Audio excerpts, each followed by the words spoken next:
পঞ্চম শ্রেণীর বৃত্তি প্রত্যাশী শিক্ষার্থীরা তোমাদের আবারও সুস্বাগতম আমার ক্লাসরুমে। তো আজকে আমরা 64 পৃষ্ঠার সমাধান নিয়ে হাজির হয়েছি, অর্থাৎ যথারীতি পর্ব 3 নিয়ে। এর আগে তোমরা 2টি পর্বে দশমিকের প্রথম কিছু অঙ্কের সমাধান দেখেছো। তো আজকে পর্ব 3-এর সমাধান পর্বে তোমরা যুক্ত হয়ে যাও। তো সবাই খাতা কলম নিয়ে একটু বসে পড়ো।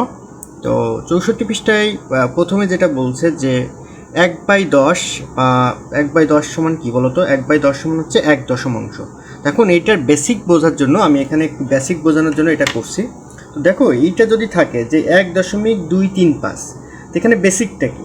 বেসিকটা হচ্ছে দশমিকের আগে যে সংখ্যাটা, মানে দশমিকের আগে যে 1 থাকুক, 2 থাকুক, 5 থাকুক, এগুলোকে বলে পূর্ণ সংখ্যা। এই পূর্ণ সংখ্যাকে সাধারণ আমরা যেভাবে বলি যে একক, দশক, শতক, এমনভাবে স্থানীয় মান নির্ণয় করতে হবে। দেখো, 1কে কিন্তু আমি একক লিখেছি, অর্থাৎ 1। আর দশমিকের পরের যে সংখ্যাগুলো, অর্থাৎ দেখো দশমিকের পরে 2, 3, 5, তা 2 কি দশমাংশ? দশমিকের পরের অংশগুলোর মানের চেঞ্জ হবে এবং এটার নামও কিন্তু একটু চেঞ্জ হবে। দেখো, 2-এর স্থানীয় মান দিয়েছি 2 দশমাংশ। 2 দশমাংশ সমান কি? যেহেতু মুখে বলছি 10, তাই দেখো এখানে 2/10, 2 দশমাংশ সমান 2/10। এখন 2কে 10 দিয়ে ভাগ করলে কি হয়? এই শূন্যর জন্য আপনার এক অঙ্ক বামে যাবে আর একের জন্য একটা দশমিক। তা দেখো, এক অঙ্ক বামে দিয়েছি, 0.2 হয়। আবার 3 দেখো, এর নাম হচ্ছে শতাংশ। যেহেতু তুমি বলছো শতাংশ, 100 কথা আছে, তাই দেখো 3/100 দিয়েছি। 3/100 সমান কিন্তু 0.03।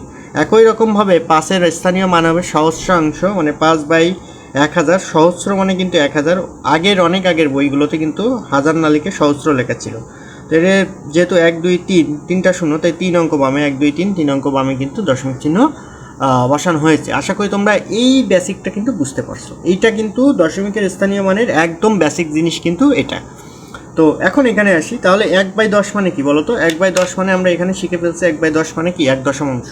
তো 1/10 মানে কি? 1কে 10 দিয়ে ভাগ। তো 1-এর জন্য একটা দশমিক, একটা শূন্য, তাই এক অঙ্ক বামে দশমিক। তাহলে বলো তো 1/100 মানে কি? 1/100 মানে হচ্ছে 1 কি বলো তো? 1 শতাংশ। 1/100 মানে হচ্ছে 1 শতাংশ। অবশ্যই শতাংশ বানানো কিন্তু তালবস্য। 1/100 মানে হচ্ছে 1 শতাংশ। 1 শতাংশ যেহেতু তুমি বলছো শতাংশ, তার মানে 1/100।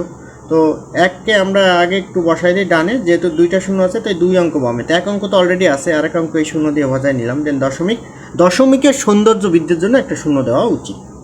আচ্ছা, এইটা মানে কি? 1/1000 মানে আমি একটু আগেই বললাম যে 1 সহস্রাংশ, তাই না? 1 সহস্রাংশ, 1 দিলাম, দেন সহস্রাংশ। এখানে যদি 2 থাকতো তাহলে 2 সহস্রাংশ হইতো। যেহেতু 1 আছে তাই 1 সহস্রাংশ হলো। তাহলে 1 সহস্রাংশ মানে কি? 1কে আগে ডানে দিব। এখানে 1, 2, 3 অঙ্ক, 3টা হচ্ছে সমান 0, তাহলে 3 অঙ্ক বামে যাবে দশমিক।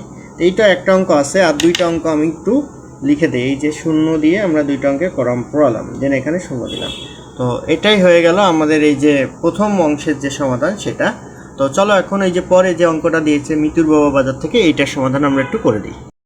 তো এখানে দেখো, মিতুর বাবা যে বাজারগুলো করছে সেটা কিন্তু সবগুলো গ্রামে দেওয়া আছে, অর্থাৎ আদা কিনছে 250 গ্রাম, জিরা 100 গ্রাম, পেঁয়াজ 500 গ্রাম আর রসুন 375 গ্রাম।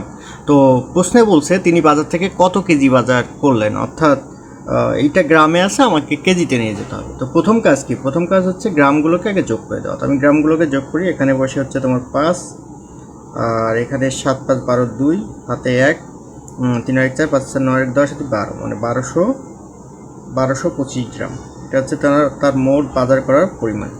এখন এটা তো গ্রামে রাখলে হবে না, এটাকে জাস্ট কেজিতে নিয়ে যেতে হবে। এটা কেজিতে নেওয়ার কৌশল কিন্তু আমি আগের ভিডিওতেই বলছি যে গ্রাম থেকে কেজিতে যেতে গেলে কিন্তু 1000 দিয়ে ভাগ করতে হয়। অর্থাৎ গ্রাম থেকে কেজি বড় একক, ছোটো একক থেকে বড় এককে যেতে গেলে আমার ভাগ করে যেতে হবে। এবং আরও একটু আমি একটু বুঝাই দিই যে দেখো এখানে কিলো, হেক্টর, ডেকা, গ্রাম। তো এই গ্রাম থেকে তুমি কেজিতে যাচ্ছ, এইখান থেকে এখানে, এটা হচ্ছে বড় একক, এটা হচ্ছে ছোটো একক। তো যদি এইখান থেকে এখানে যেতে চাও, তো আমার সহজ উপায় হচ্ছে তুমি যেখান থেকে যাচ্ছ এটার জন্য একটা 1 ধরে নাও, আর কয়টা একক যাচ্ছে দেখো 1, 2, 3, সেই কটা শূন্য দিয়ে দাও, অর্থাৎ 1000 দিতে হবে। 1000 দিয়ে কী করতে হবে? যেহেতু বড় এককে যাচ্ছে ভাগ করতে হবে। তো আমি এটা দিয়ে 1000কে ভাগ করে দিই, ভাগ 1000। এইবার কিন্তু হয়ে গেল কেজি। অবশ্যই তোমরা সাইড নোট লিখলে বুঝবা না, যে সাইড নোটে লিখবা হচ্ছে যেহেতু 1000 গ্রাম সমান 1 কেজি, যেটাই যাচ্ছ এটাকে ডানে রাখবা। 1000 গ্রাম সমান 1 কেজি। আশা করি তোমরা একটু বুঝতে পারছো। তো কাজ প্রায় শেষ, এবার আমরা জাস্ট ভাগ করে দিই। দেখো 1-এর জন্য একটা দশমিক, যতগুলো শূন্য তত অঙ্ক বামে, যেহেতু 1, 2, 3টা শূন্য তাই 3 অঙ্ক বামে। আগে তুমি সংখ্যাটা লিখবা 1, 2, 2, 5, এবার 3 অঙ্ক বামে 1, 2, 3। এখানে এত কেজি। আশা করি তোমরা বুঝতে পারছো। এটাই কিন্তু এই অঙ্কের উত্তর। উত্তর দিয়ে দাও। উত্তর লিখলাম 1.225 কেজি। তো যদি আমার ভিডিওগুলো ভালো লেগে থাকে অবশ্যই চ্যানেলটি সাবস্ক্রাইব করো এবং নতুন নতুন ভিডিও দেখতে অবশ্যই আমার ফেসবুক পেজটাও ফলো করে দিও।